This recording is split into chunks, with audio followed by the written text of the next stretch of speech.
Donc là, je vais vous montrer comment modifier la largeur euh, des colonnes, hein. C'est le même principe aussi pour les lignes. Euh, donc on a deux possibilités, hein. Soit je modifie ici, voilà, d'accord. Je peux modifier la largeur des colonnes. C'est pas trop ce que je vais utiliser parce qu'en fait je vais modifier toutes les colonnes en même temps et essayer de faire qu'elles aient toutes la même largeur. Donc si on s'amuse avec cette petite barre là, ça va être un petit peu une galère. Donc pour sélectionner déjà toutes les colonnes, donc je vais cliquer dans la case qui se situe ici hors de mon tableur, hein, sur la colonne B.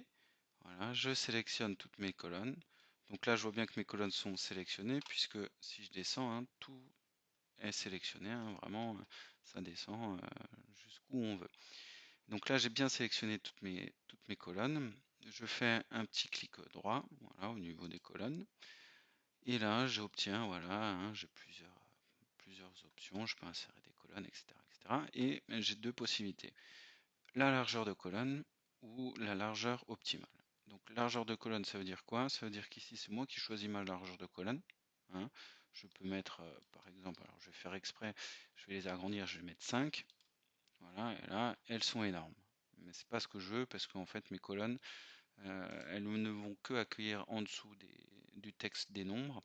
Donc en fait je vais plutôt choisir la largeur optimale. Donc là c'est lui qui me propose, hein, le logiciel qui me propose une valeur, voilà, pour que le texte rentre, hein, voilà, impeccable. Et du coup, ici, je vais pouvoir tranquillement rentrer mes valeurs. Ok. Alors bien sûr, si j'ai besoin de nombres un petit peu plus grands, mais je vais agrandir la largeur des colonnes. Je peux repasser en faisant exactement la même chose.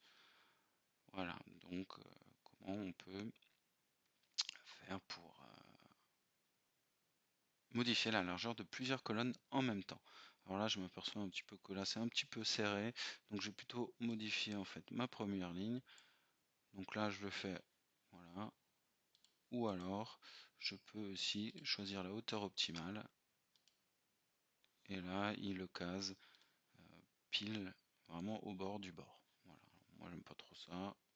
Je préfère quand il y a un petit peu d'espace. C'est plus joli. Et donc voilà, on a modifié la largeur des colonnes. On peut faire exactement la même chose sur les lignes.